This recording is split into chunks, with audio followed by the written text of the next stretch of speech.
A graça e a paz a você que nos assiste, que nos acompanha neste canal de Volta à Bíblia.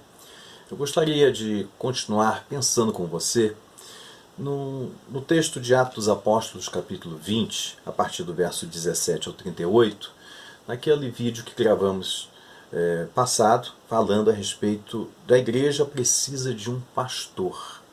E falamos que a igreja ela precisa de um pastor que seja exemplo dos fiéis, que pregue em todos os lugares, independentemente do número de pessoas, que seja guiado pelo Espírito Santo, que esteja compromissado totalmente com o reino de Deus e que essa igreja ela precisa de um pastor que pregue todo o Evangelho. Eu queria continuar esse texto, porque esse texto, como falamos no vídeo passado, é a despedida de Paulo aos anciãos da igreja de Éfeso. E ele chama esses anciãos, se despedindo deles e mostrando que, na sua partida, algumas coisas ainda estariam por acontecer. E ele traz um alerta muito grande a essa igreja. E como falamos no vídeo passado, nós pensamos em algumas coisas, mas eu quero continuar com esse texto porque ele é muito rico. Ele nos traz muitas referências de um pastor e como esta igreja, ou como a igreja precisa ter um pastor. Porque nós temos muitos pastores por aí. Mas poucos são aqueles que se enquadram dentro deste quadro, vamos dizer assim, que o apóstolo Paulo nos deixa aqui. Ele, quando está se despedindo da igreja de Éfeso, ele mostra algumas características que são necessárias para um pastor. Isso sem pensar no texto que a gente poderia estar abordando, que seria as cartas pastorais, que é a 1ª e 2ª Timóteo e Tito. Nós poderíamos pensar em muitas outras coisas nesses textos também. Mas eu quero pensar com você nesse texto. E dando continuidade, o apóstolo Paulo diz que a igreja precisa de um pastor, em 6º lugar, que lute em prol de um evangelho puro e simples. Preste bem atenção que está escrito no capítulo 20, no verso 28 a 31 desse capítulo de Atos. Ele diz assim, a partir do verso 28, ele diz assim: Olhai, pois, por vós e por todo o rebanho, sobre que o Espírito Santo vos constituiu bispos, para apacentardes a igreja de Deus, que ele resgatou com seu próprio sangue. Porque eu sei que depois da minha partida entrarão no meio de vós lobos cruéis, que não pouparão o rebanho. E ele diz mais: e que dentre vós mesmos se levantarão homens que falarão coisas perversas para atraírem os discípulos após si, portanto, vigiai.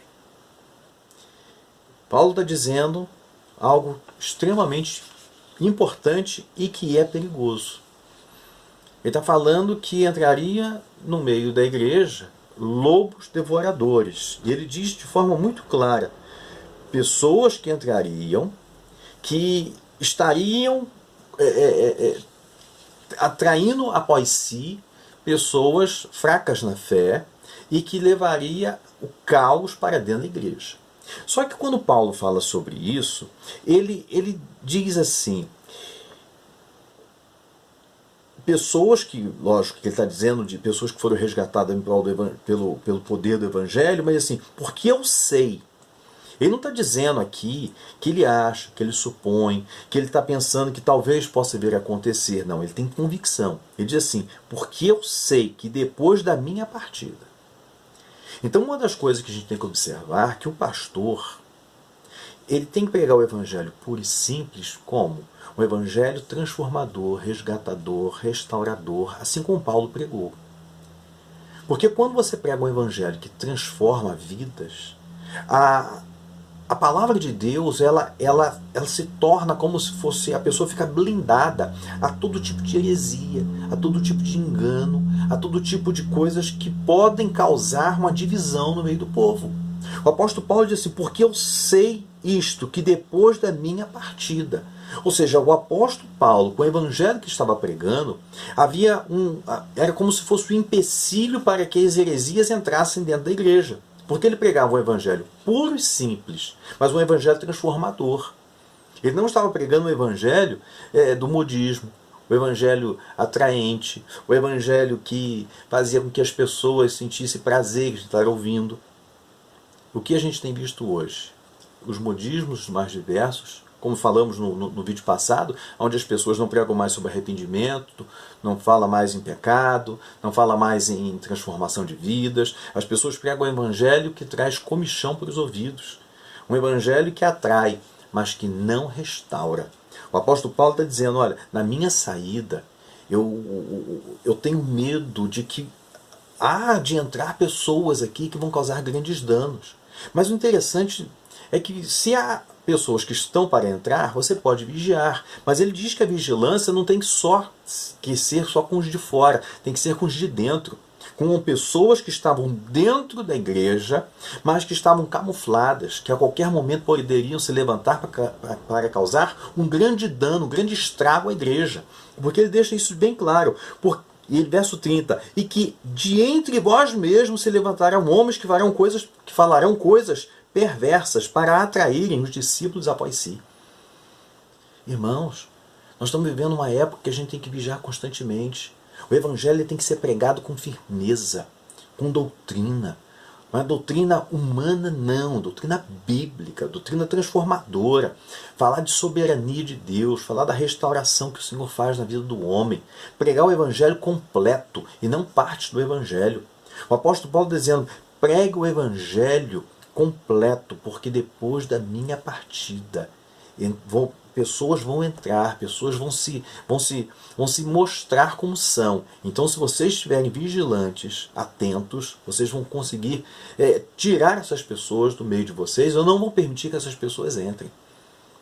O que está acontecendo hoje? É o modismo, é o evangelho que agrada, o evangelho que distrai, o evangelho que traz gargalhada, o evangelho onde as pessoas vão ao culto e voltam dizendo que saíram dali muito felizes.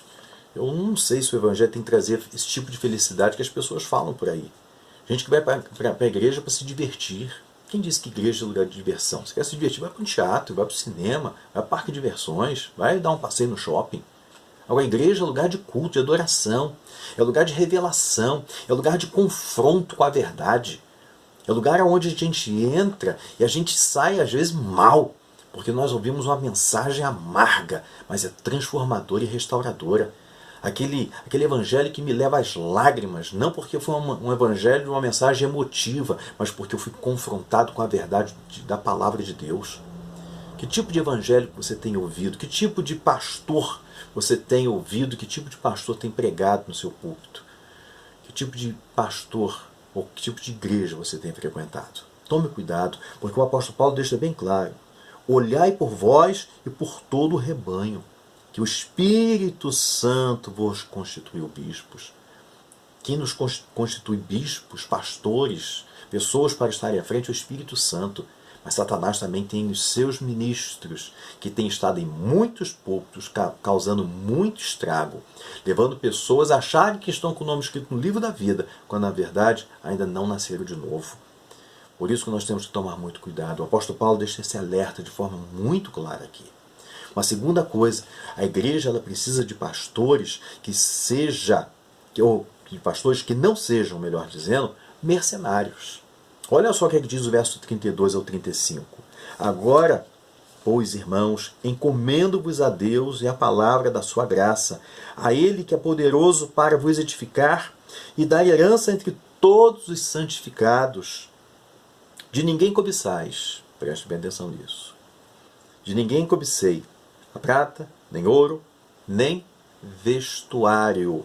Sim, vós mesmos sabeis que para o que me era necessário a mim e aos que comigo estavam, estas mãos me serviram. E ele, verso 35, ele diz, tenho-vos mostrado em tudo que trabalhando assim é necessário auxiliar os enfermos e recordar as palavras do Senhor Jesus que disse, mas bem-aventurada coisa é dar do que receber.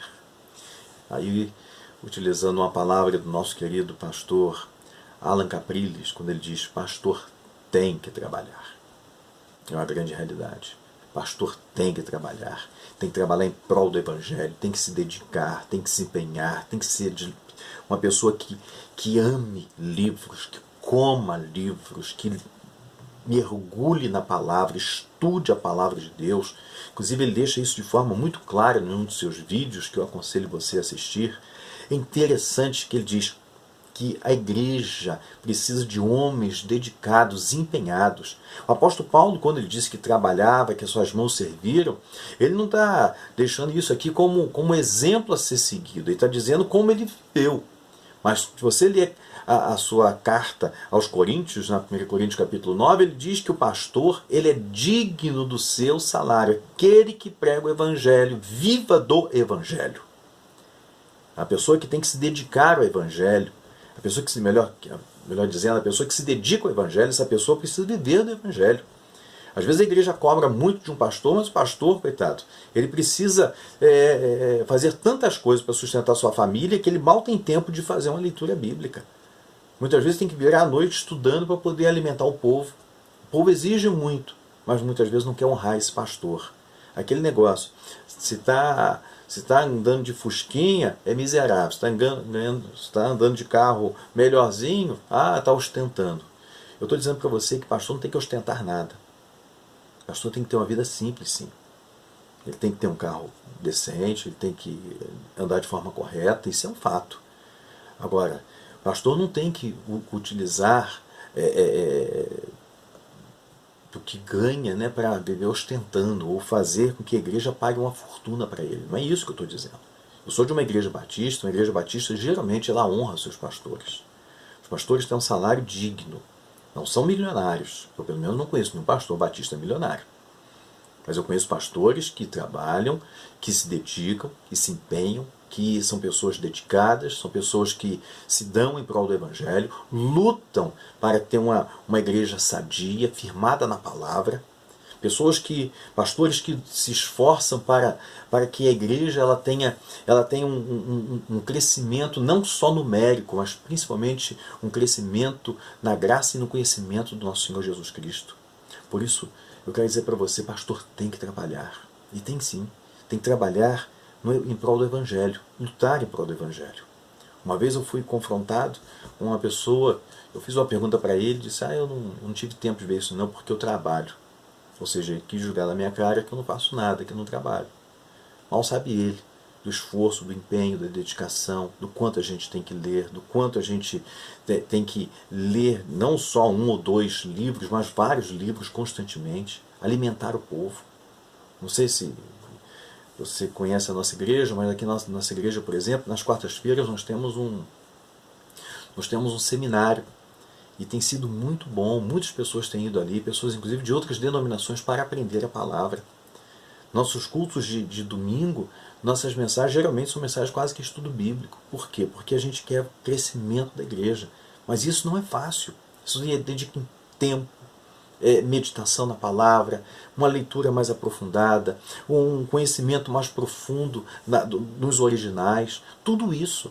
E como é que você faz isso simplesmente se você não se dedica, se você não tem tempo para isso?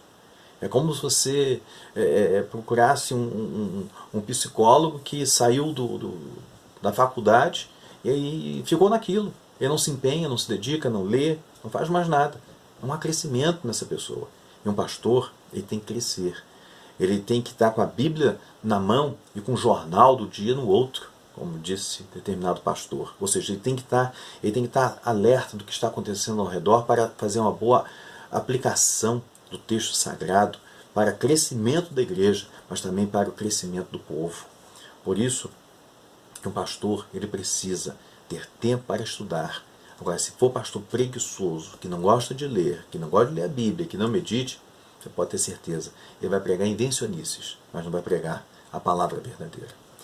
Uma outra coisa que é necessária, em 8º lugar, um pastor, ou seja, uma igreja precisa de um pastor que seja um homem de oração.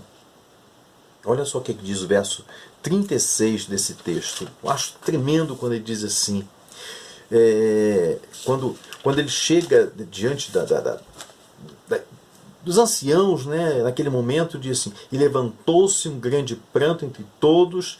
Aliás, E havendo dito isto, pôs-se de joelhos e orou com todos eles. Um pastor, gente, ele tem que ser uma pessoa de oração. Ele tem que orar. Ele tem que ter tempo para orar. Uma aluna minha perguntou qual é o tempo que eu tenho de oração, qual é o momento que eu oro. Geralmente eu oro mais de madrugada. Geralmente é o tempo que eu tenho, que eu separo. Né?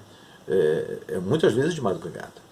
Mas não hora de manhã, de tarde, de madrugada, mas o tempo que a gente para meditar, muitas vezes para orar, muitas vezes é pela madrugada. Cada um tem o seu horário. O importante é você orar.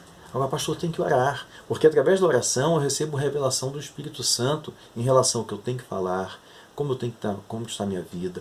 O Espírito Santo fala no nosso coração, conforta, consola, traz alento, revela a palavra.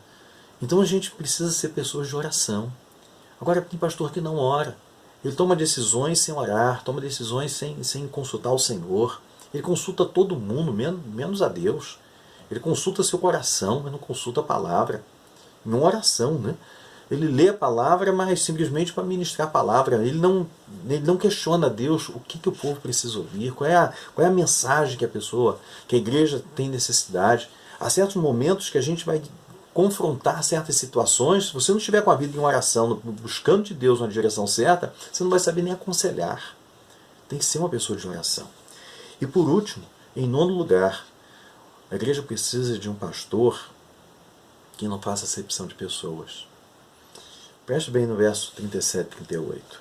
E levantou-se um grande pranto entre todos, e lançando-se ao pescoço de Paulo, beijavam, entristecendo-se muito, principalmente pela palavra que dissera, que não veriam mais o seu rosto, e acompanharam-no até o navio. Preste bem atenção. E levantou-se um grande pranto entre todos, e, lançando-se ao pescoço de Paulo, o beijavam. Quem que beijava Paulo? Todos. Não havia acepção. E nós não podemos fazer acepção de pessoas. Há pastores que se relacionam com A, B ou C, mas não com um todo. Há pastores que valorizam muito aqueles que têm recurso financeiro, desprezam o pobre, o idoso, desprezam a criança, não valorizam tanto quanto aquelas pessoas que durante tantos anos têm lutado por aquela igreja. Tem pastores que infelizmente eles fazem muita acepção, desprezam aqueles que deveriam valorizar e valorizam aqueles que não deveriam dar tanto valor. Estou dizendo que não devem valorizar, mas tem gente que não dá mais valor a determinadas pessoas. Igreja, como disse um pastor amigo nosso, igreja, para ser igreja, tem que ter crianças, tem que ter jovens, tem que ter adultos, tem que ter velhos, mas tem que ter pobres. Tem que ter ricos também, lógico. Mas geralmente a igreja é um lugar de pessoas pobres, pessoas velhas. E a gente vê o quê? Culto do jovem. Você vê culto de velho? Já viu falar? Bom, hoje tem um culto da terceira idade. Difícil. Geralmente é culto para jovem. Né? O jovem que é importante. Eu quero dizer que a igreja como um todo é importante. Valorize todos na igreja. Se você é uma pessoa que abraça, abrace a todos. Você é uma pessoa que gosta de beijar, beije a todos. Eu tenho conhecido que ele gostava muito de beijar as pessoas, mas o que me chamava atenção é que ele beijava todos, desde a criança ao idoso, do homem à mulher. Ele era uma pessoa realmente que ele tinha um carinho, ele beijava no rosto todo mundo, ele abraçava, isso era dele. Eu não estou dizendo que o pastor tem que ser assim, mas eu estou dizendo que o pastor não pode fazer acepção de pessoas. Ele tem que tratar de todos de forma igual, ter carinho com todos, se relacionar com todos, abraçar a todos, dar o devido tempo a todos. Mas tem pastores que preferem deixar um de lado. Os problemáticos, aqueles que causam problema, esses que causam problema, se você de repente dá a assistência certa, serão pessoas que amanhã serão um grande potencial. Serão pessoas que te darão muita alegria no futuro, porque você se dedicou a eles. Por isso que um pastor, a igreja precisa de um pastor, dentro do que nós estamos falando hoje aqui, que lute em prol de um evangelho puro e simples, que não vive de modismos, que não fique inventando nada, mas prega o evangelho transformador, que não seja uma pessoa mercenária, que não esteja na igreja por causa do dinheiro que ganha, mas que esteja na igreja pelo prazer de estar no lugar certo, fazendo a vontade de Deus, uma pessoa cheia do Espírito Santo, mas que seja honrado pela igreja. Que a igreja tenha a dignidade de valorizar esse pastor. E que seja um homem de oração, que tenha realmente a sua vida na presença do Senhor, que entre na sala do trono para buscar do Senhor a direção para guiar o seu rebanho. E que, acima de tudo, para a gente finalizar, que seja uma pessoa que não faça acepção de pessoas, que trate todos iguais, com carinho, com dedicação, com empenho. Se você tem um pastor assim, louve a Deus, porque Deus colocou você num lugar abençoado e você tem um abençoador que está no púlpito ministrando a palavra para a igreja. Agora, se o teu pastor não se enquadra dentro daquilo que nós estamos falando aqui, pelo menos 80%, eu quero dizer para você, saia dessa igreja. Essa igreja, alguma coisa está errada. Principalmente se ele não prega o evangelho puro e simples. Se ele é uma pessoa que não se importa com as heresias que estão entrando dentro da igreja. Se for uma pessoa que não trata todos iguais. Olha, tem coisas que a gente tem que tomar cuidado. Esse texto aqui é rico. Medite nele e veja se seu pastor se enquadra naquilo que nós estamos falando. Veja o vídeo anterior. Veja agora e faça uma comparação com esse vídeo de hoje. E eu quero que você medite. E depois, escreva, nos dê bote um recadinho para a gente. Meu pastor é assim. Ou, quem sabe, estaremos orando por você, para que seu pastor realmente seja uma pessoa que se enquadre naquilo que nós estamos falando. Pense nisso e que Deus te abençoe, rica e abundantemente. Amém?